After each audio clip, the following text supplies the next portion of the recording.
The chosen of Andraste. A blessed hero sent to save us all. Am I riding in on a shining steed? I would have suggested a griffon, but sadly they're extinct. Joke as you will, posturing is necessary. I've journeyed deep into the Fade in ancient ruins and battlefields to see the dreams of lost civilizations. I've watched as hosts of spirits clash to reenact the bloody past in ancient wars both famous and forgotten. Every great war has its heroes. I'm just curious what kind you'll be. What do you mean, ruins and battlefields? Any building strong enough to withstand the rigors of time has a history. Every battlefield is steeped in death. Both attract spirits. They press against the veil, weakening the barrier between our worlds. When I dream in such places, I go deep into the Fade. I can find memories no other living being has ever seen. You fall asleep in the middle of ancient ruins. Isn't that dangerous? I do set wards. And if you leave food out for the giant spiders, they are usually content to live and let live. I've never heard of anyone going so far into the Fade. That's extraordinary. Thank you. It's not a common field of study for obvious reasons. Not so flashy as throwing fire or lightning. The thrill of finding remnants of a 1,000-year-old dream? I would not trade it for anything. I will stay there. At least until the breach has been closed. Was that in doubt? I am an apostate mage surrounded by chantry forces, and unlike you, I do not have a divine mark protecting me. Cassandra has been accommodating, but you understand my caution. You came here to help, Solas. I won't let them use that against you. How would you stop them? However I had to. Thank you. But now let us hope either the mages or the Templars have the power to seal the breach. What can I do for you?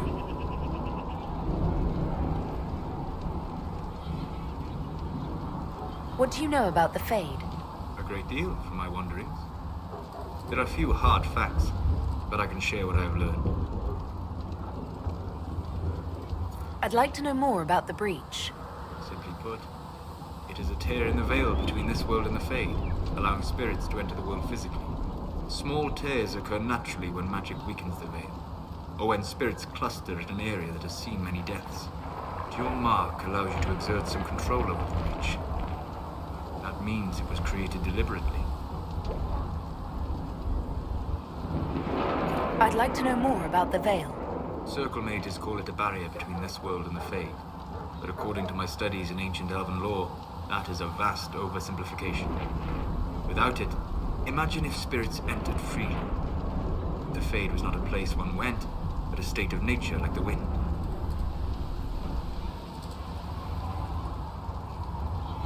It sounds like it would be wonderful. And dangerous. But yes, a world where imagination defines reality, where spirits are as common as trees or grass. Instead, spirits are strange and fearful, and the Fade is a terrifying world touched only by mages and dreamers.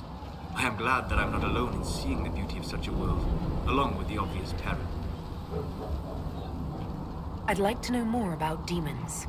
Your Dalish say the demons hate the natural world and seek to bring their chaos and destruction to the living. But such simplistic labels misconstrue their motivations, and in so doing, do all a great disservice. Spirits wish to join the living. And a demon is that wish gone wrong. Is there a way to coexist? To live with them? If not in peace, at least without such active confrontation. Not in the world we know today. The veil creates a barrier that makes true understanding most unlikely. But the question is a good one, and it matters that you thought to ask. Greetings. I'd be interested in hearing your opinions on elven culture. I thought you would be more interested in sharing your opinions of elven culture. You are Dalish, are you not? My people come from the elves who refused to surrender when humans broke their treaty and destroyed the Dales. Your keeper was not wrong about that, at least. We must mark the occasion of the Dalish remembering something correctly. Perhaps we should plant a tree. You insult my people. they insult themselves. Remember, I have walked the memories of the Fade. I have seen the history the Dalish imitate. The Dalish are trying to restore Elven history. If you know something new, share it. Would your clan listen to what I had learned in my studies? My travels? Or would they mock the Flatir and his stories and go back to their ruins? At least you were asking. But here's something. I will answer as I can. Is the magic they teach in the Circle different from the magic I learned with my people? No and yes. Magic is magic, just as water is water, but it can be used in different ways.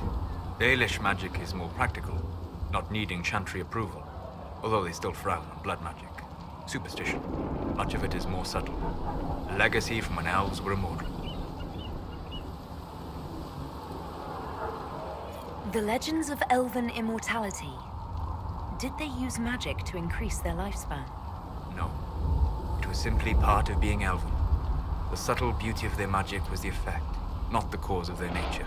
Some spells took years to cast. Echoes would linger for centuries, harmonizing with new magic in an unending symphony. It must have been beautiful.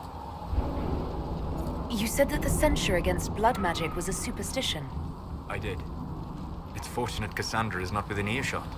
Most modern cultures forbid blood magic. Publicly, even Devinter disapproves of it. But as I said, magic is magic. It matters only in how it is used. I'd be interested in learning more about blood magic. I would teach you if I knew it. Unfortunately, using blood magic seems to make it more difficult to enter the Fade. You understand why I never bothered to learn it. A shame, as it is extremely powerful, provided it remains a tool, not a crutch, nor a passion. I'd like to know more about the elves from before our time. The Dalish strive to remember Hallam Sharal. But Hallam Sharal was merely a fumbling attempt to recreate a forgotten land. Arlathan. Elvanan was the Empire, and Arlathan its greatest city. Place of magic and beauty, lost to time. You've studied ancient elves. What else do you know of Arlathan? We hear stories of them living in trees, and imagine wooden ramps or Dalish aeravels. Imagine instead spires of crystal twining through the branches, palaces floating among the clouds. Imagine beings who lived forever, for whom magic was as natural as breathing. That is what was lost. Are all Dalish elves like my clan? No. Your clan was unique in having enough interest in human affairs to send you to spy upon the Divine's meeting. As your clans have been separate for so long, they have all changed, adapting to the lands in which they live. Some are no more than bandits, others trade freely with humans, and some have disappeared entirely to the forests. What can you tell me about elves living in human cities? The culture in alienages or among the slaves of Devinter is like any of the impoverished and powerless. They cling to memories of a better past, and practice a few rituals to distinguish themselves from humans. So the Templars will put their powers to use, sealing the breach. Any group corrupted by a demon must be watched carefully. At least they know how to fight.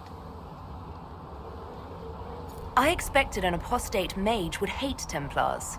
They have flaws, but I try to understand them. You cannot change anything without understanding. You're a surprising person, Solas. This campaign promises to be full of surprises. Speaking of which, you should ready yourself. For? This Elder One. You have now interfered with his plans twice. Once at the Temple of Sacred Ashes, and now again with the Templars. A being who aspires to godhood is unlikely to ignore such an affront. Closing the breach is our primary goal. But I hope we might also discover what was used to create it. Any artifact of such power is dangerous. The destruction of the Conclave proves that much. You don't think whatever created the explosion was destroyed in the blast? You survived, did you not? The artifact that created the breach is unlike anything seen in this age. I will not believe it destroyed until I see the shattered fragments with my own eyes. We would do well to try to recover whatever created the breach. Liliana's people have scoured the area near the blast and found nothing. Whatever the artifact was, it is no longer there. In any case, did you need me for anything? I'd like to know more about you, Solas. Why? You're an apostate, yet you risked your freedom to help the Inquisition. Not the wisest course of action when framed that way.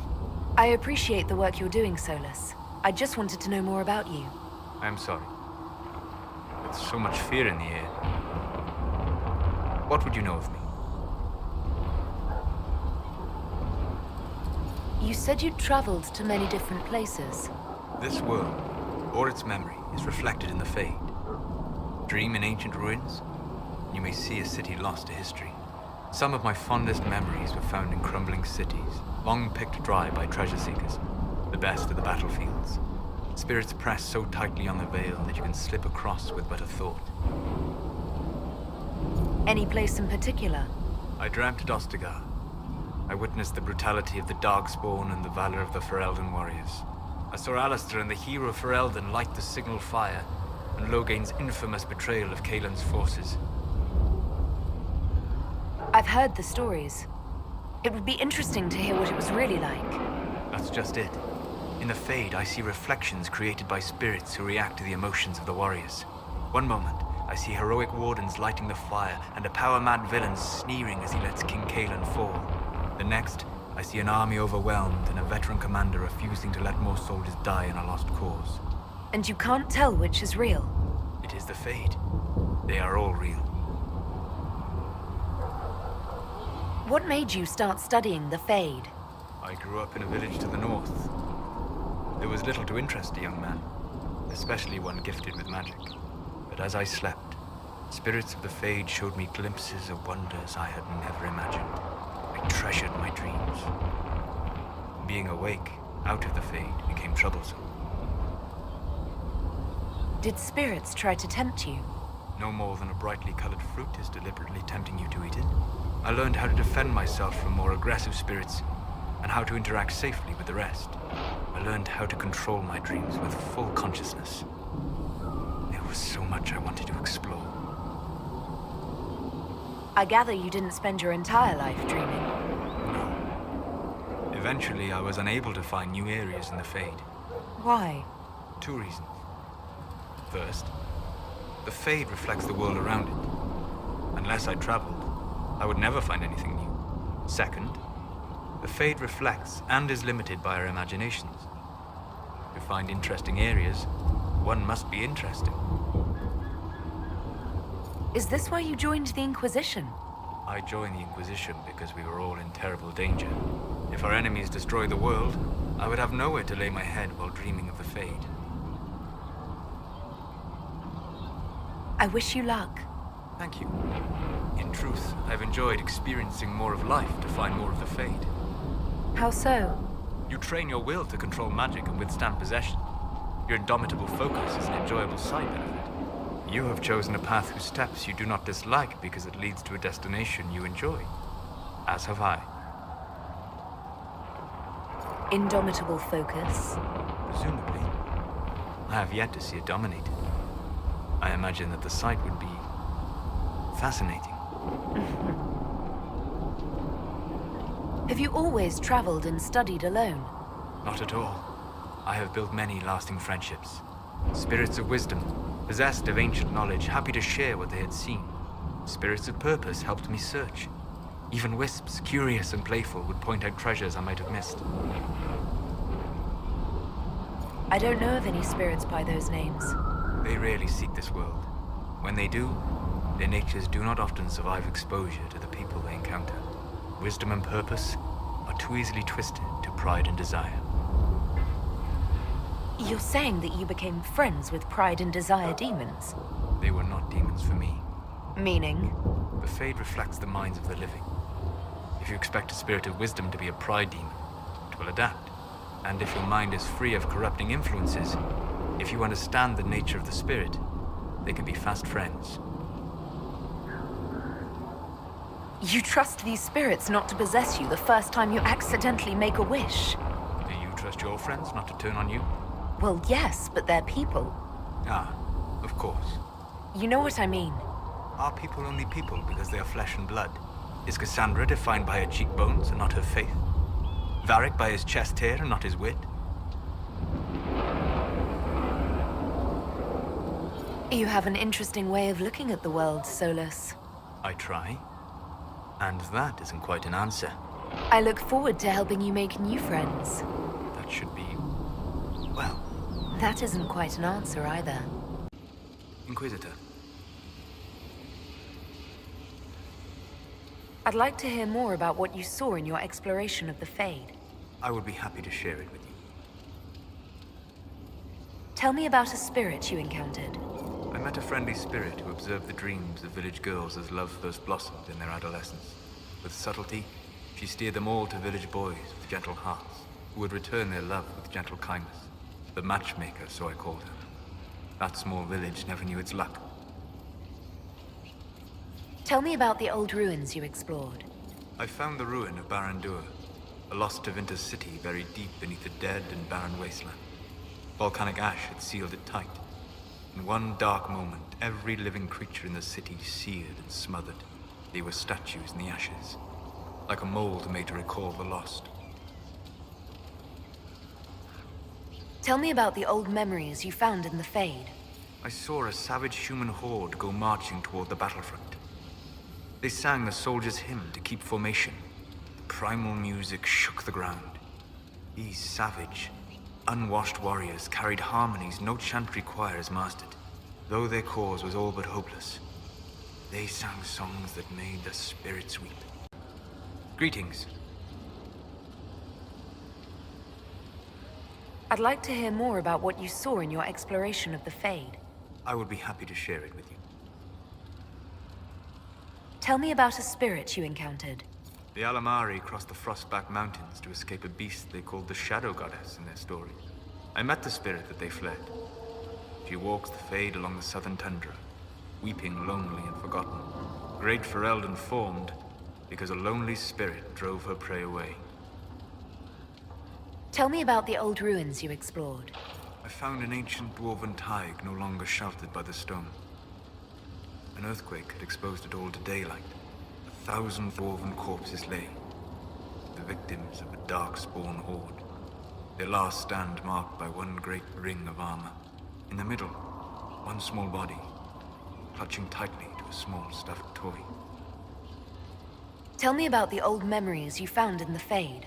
I saw a dwarf emerge into the light of day and shield his eyes against the sun. The first time he had seen it, the tears were streaming from his eyes. I thought them from the blazing light, until I saw the rock he held so tightly. Then he laid the rock down gently, and he left it as he walked away. Hello? I'd like to hear more about what you saw in your exploration of the Fade. I would be happy to share it with you. Tell me about a spirit you encountered. I found an ancient spirit who had once been undisputed king of almost every land I had discovered. Like pride or rage, it was the Fade's reflection of a feeling. When I asked which one it was, the spirit faltered. "They've forgotten," said the spirit. "There remains no word for what I was." Tell me about the old ruins you explored. I found in the Kokari wilds a humble cottage far removed from any of the simple, chastened tribesmen. The trees and weeds had not reclaimed the home, nor did the chastened dare to come and steal the trinkets still remaining. It was empty, long abandoned, but the world feared that she might return. Tell me about the old memories you found in the Fade. I saw a young Canary working in a simple kitchen, baking bread as she was ordered every morning. In every loaf she broke the rules. She'd take a pinch of sugar and fold it into the center, like a secret. And this act of small rebellion brought a shining smile across her face. My friend. I'd like to hear more about what you saw in your exploration of the Fade. I think I have shared everything of note. I should spend some time encountering more stories. I need to know more about Corypheus. We spoke of this on our travels to Skyhawk. What more can I tell you? Cassandra and Varric seem more familiar with our adversary. You've given me good counsel before. I could use some now. My apologies, Inquisitor. My poor manners shame me. I claim no secret wisdom, but I will guess as best I can. I would like to know more about the orb he carries. As I said, That must be the means by which he created the breach. I suspect the blast that destroyed the Conclave was more accident than anything. The result of unlocking power that had sought release for ages. What I cannot understand is how he managed to survive such an explosion. You said that you believed the orb is elven. I never would have believed a Devinter mage could unlock such a powerful relic. It clearly enhances his abilities, giving him access to power he should never have known. Like the power to control the Archdemon. Indirectly, one assumes. Nothing in any lore connects my people to the old god dragons who became archdemons.